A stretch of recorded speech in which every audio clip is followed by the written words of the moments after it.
नमस्कार। प्रतिदिन दैनिक अखबार संपादकीय ऑडियो में आपका स्वागत है। अब हेडलाइन सुनिए। खतरे में संसद की विश्वसनीयता। दैनिक जागरण। घरेलू प्रवासन में कमी, बिजनेस स्टैंडर्ड। क्वांटम कंप्यूटर में क्रांतिकारी कदम, जनसत्ता। उधार की मार, राष्ट्रीय सहारा। आर्थिक सुधारों के शिल्पी, योगेश कुमार गोयल। शालीनता की मिसाल, मनमोहन सिंह। हरीश खरे। अब संपादकीय विस्तार से।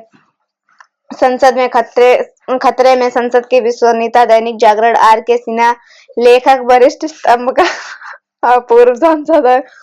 दुश्मनी जमकर करो, लेकिन ये गुंजाइश रहे, जब कभी हम दोस्त बन जाएं तो शर्मिंदा ना हो। प्रसिद्ध शायर बशीर बद्र का यह शेर आजकल बार बार कहने का मन करता है। बजाय राजनीतिक कटुता का माहौल। संसद के भीतर बाहर जिस तरह गलत भाषा का खुला प्रयोग होने लगा है, वह दुखद है। असहमति में लोकतंत्र के प्रमाण बसते हैं, पर वह मर्यादा पूर्वक होनी चाहिए। अगर मर्यादा पूर्ण सहमति पर ध्यान दिया जाए तो कम से कम संसद में घटिया शब्दावली का प्रयोग जरूरी थम जाएगा। संसद को वाद विवाद और संवाद की सहमति बनानी होगी, न कि असहमति का माहौल बनाने में अपने समय को नष्ट करना होगा। आज देश की आबादी में 65% हिस्सेदारी 35 वर्ष से कम युवाओं की है। हमें इस आबादी की संरचना को ध्यान में रखते हुए युवाओं की चौतरफा विकास की गति को तेज कर उस पर खरा उतरना होगा। यदि हम ऐसा नहीं कर पाए तो संसद और सांसदों की प्रतिष्ठा तार तार हो जाएगी। विधायिका और इससे जुड़ी संस्थाओं की सार्थकता पर अब हर तरफ से सवाल उठने लगे हैं।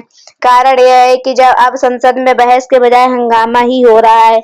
हंगामे से सदन को बार बार बिना वजह स्थगित करना पड़ता है। जब सदन चलेगा ही नहीं तो वहां पर कामकाज कैसे होगा। यह बात है कि संसद में हंगामा करने वाले सदस्यों को अपने दल में नेताओं से हरी झंडी मिली होती है। उनसे कहा जाता है कि वे सदन में नारेबाजी करते रहें और कामकाज ना होने दें। अगर आप कोर्ट की कार्यप्रणाली से वाकिफ होंगे तो आपको पता होगा कि वे वहां वकील सुबह से शाम तक एक दूसरे के खिलाफ केस लड़ते हैं। उनके बीच तीखी बहस भी होती है, पर लंच और फिर नाश्ते के समय सब बैठकर गपशप कर रहे होते हैं।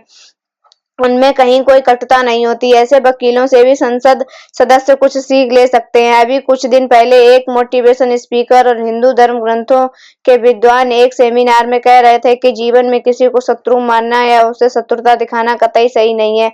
आप अपने को उसी दिन से बेहतर इंसान मान सकते हैं जिस दिन आपके मन में किसी के लिए कोई कटुता ना रहे।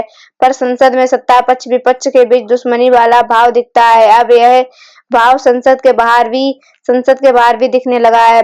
संसद में तमाम असहमति के बाद भी देश हित के मामलों पर वाद विवाद और संवाद होना अनिवार्य है। अगर संसदीय लोकतंत्र में राष्ट्रीय महत्व के विषयों पर बहस ही नहीं होगी तो फिर क्या होगा।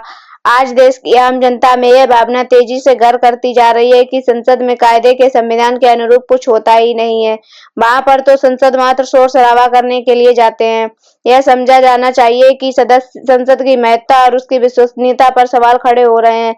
यह लोकतंत्र के लिए खतरनाक संकेत है। अब हंगामा करने वालों को देश सीधे टीवी पर देखता है। संसद की कार्रवाई का टीवी प्रसारण इस उम्मीद से शुरू किया गया था कि इससे संसद की कार्रवाई का स्तर ऊंचा उठेगा, लेकिन अब तो इसका उल्टा हो रहा है। घरेलू प्रवासन में कभी बिजनेस स्टैंडर्ड। एक अनुमान के मुताबिक तकरीबन 40 करोड़ भारतीय देश में ही प्रवासन करते हैं और अध्ययन बताता है कि यह 2011 की पिछली जनगणना में देश के प्रवासन के आंकड़ों के 11.78% कम है। इसके परिणाम स्वरूप प्रवासन दर जो 2011 में आबादी की 37.64% थी, 2023 में कम होकर 28.88% रह गई है। इस संदर्भ में प्रधानमंत्री की आर्थिक सलाहकार परिषद द्वारा जारी अध्ययन देश में प्रवासन और शहरीकरण के रुझानों को समझने में बहुत मददगार साबित हो सकता है।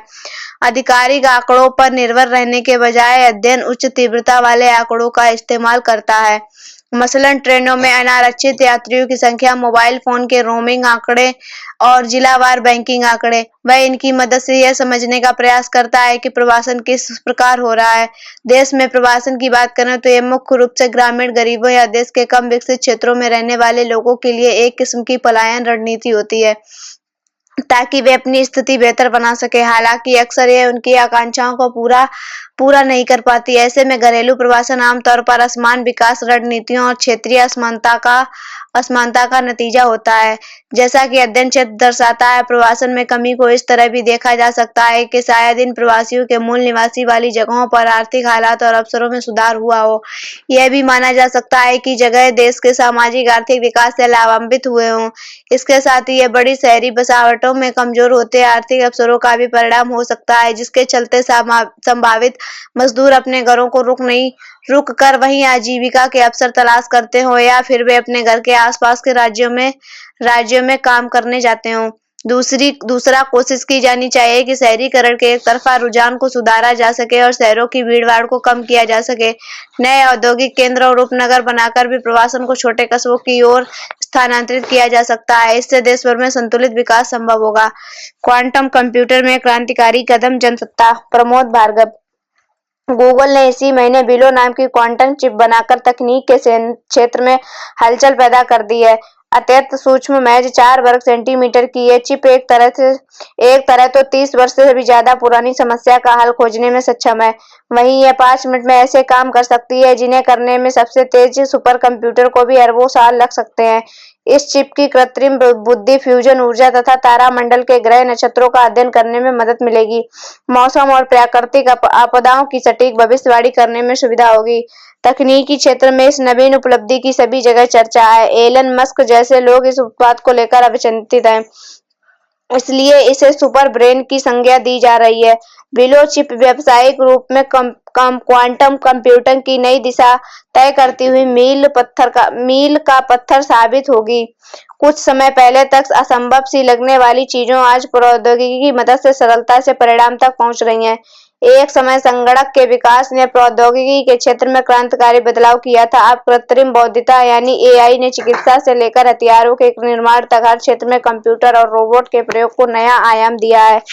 पारंपरिक कंप्यूटर की दुनिया में इस प्रगति के समांतर एक और अनुसंधान चल रहा है, जिसका नाम है क्वांटम कंप्यूटिंग यानी अति सूक्ष्मता का विज्ञान। भारत ने भी अब इस क्षेत्र में गति लाने का ऐलान कर दिया है। भौतिक शास्त्र के क्वांटम सिद्धांत पर काम करने वाले इस कंप्यूटिंग में असीमित संभावनाएं देखी जा रही हैं।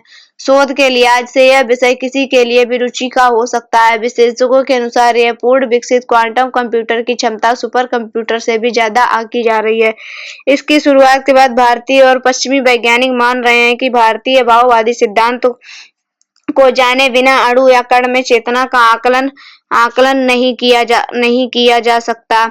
जब प्लांक 10वीं कक्षा के छात्र थे, तब उन्होंने इस विषय पर काम करने का विचार अपने गुरु को दिया तो उनका उत्तर था, भौतिकी में अब नए आविष्कारों की संभावनाएं खत्म हो चुकी हैं। इसमें जितना शोध और अनुसंधान होने की संभावना थी वे पूरी हो चुकी हैं, अतः इस विचार को छोड़ दो। मगर यह मैक्स की दृढ़ इच्छा शक्ति थी कि उन्होंने अपने विचार को शोध के रूप में आगे बढ़ाया और क्वांटम भौतिकी को जन्म दिया। अब यही क्वांटम भौतिकी कंप्यूटर की क्वांटम यांत्रिक बन रही है। विलो चिप को इस कंप्यूटर का सुपर ब्रेन माना जा रहा है।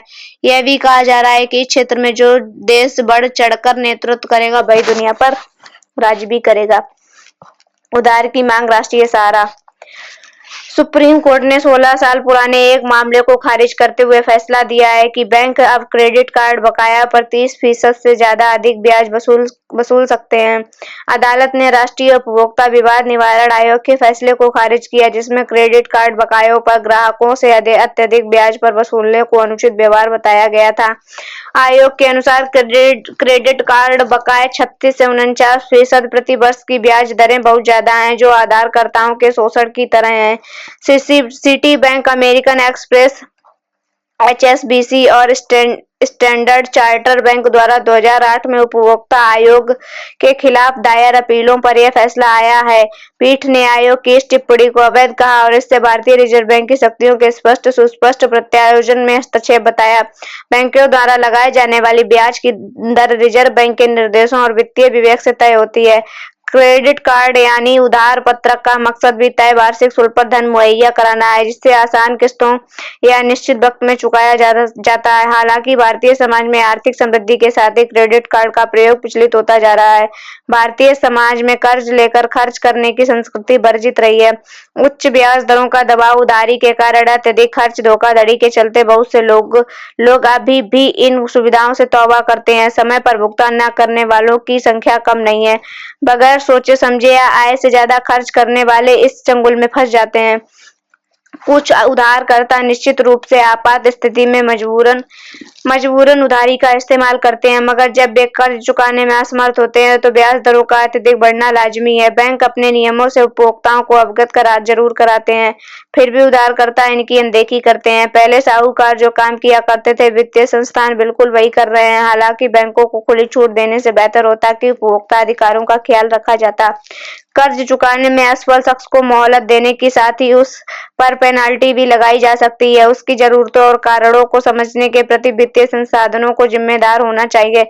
ब्याज की दरें बढ़ाने की खुली छूट संकट उत्पन्न कर सकती है। आर्थिक सुधारों के शिल्पी योगेश कुमार गोयल। देश के आर्थिक परिवर्तन के प्रेरणा देश के पूर्व प्रधानमंत्री डॉक्टर मनमोहन सिंह के निधन के साथ ही एक ऐसा नेता के युग का अंत हो गया जिन्होंने आधुनिक भारत के आर्थिक परिदृश्य को आकार देने में अहम भूमिका निभाई थी। मनमोहन सिंह ने 92 वर्ष की उम्र में 26 दिसंबर की रात को दिल्ली में एम्स में अंतिम सांस ली। अपने शांत स्वभाव और बौद्धिक कौशल के लिए जाने जाने वाले मनमोहन सिंह ने भारत में ऐतिहासिक आर्थिक उदारीकरण की शुरुआत करने में अहम भूमिका निभाई थी।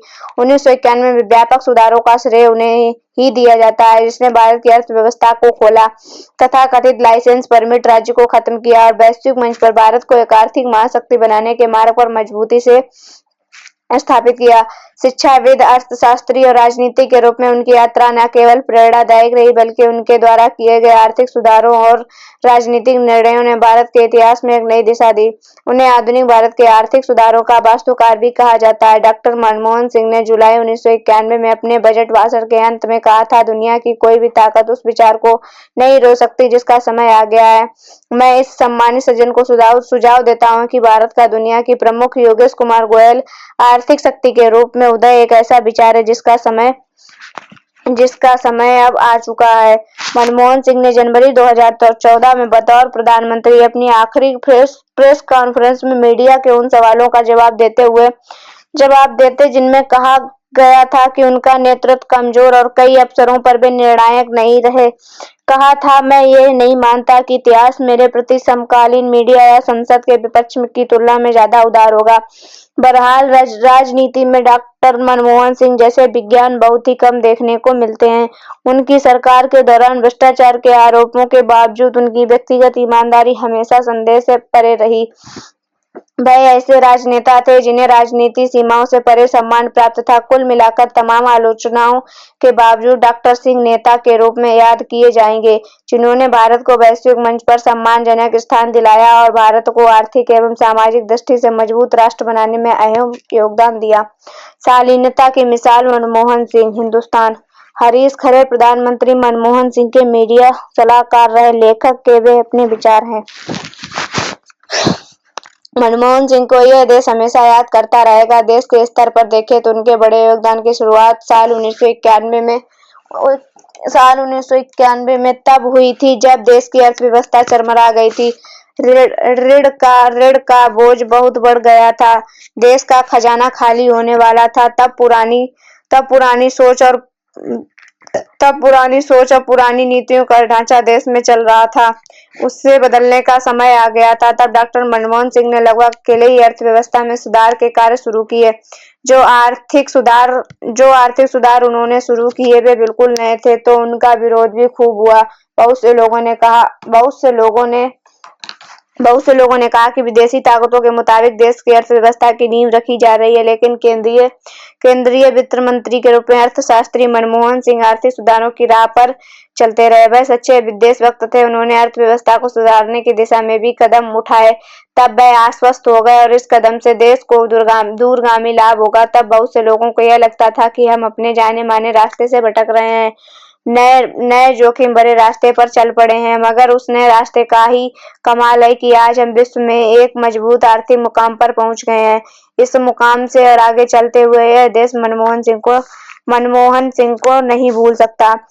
उन्हें देखकर यह कहा जा सकता है कि कोई व्यक्ति पढ़ाई करके भी प्रधानमंत्री बन सकता है। मनमोहन सिंह इसकी मिसाल है। कमजोर पृष्ठभूमि से आने वाला व्यक्ति केवल पढ़ाई के बल पर भी देश की सेवा का सर्वोच्च अवसर पा सकता है, जैसा मनमोहन सिंह ने पाया। वह केवल देश के वित्त मंत्री या प्रधानमंत्री ही नहीं बने, बल्कि देश को दिशा देने वाले दिग्गज भारतीय नेताओं में शुमार हो गए।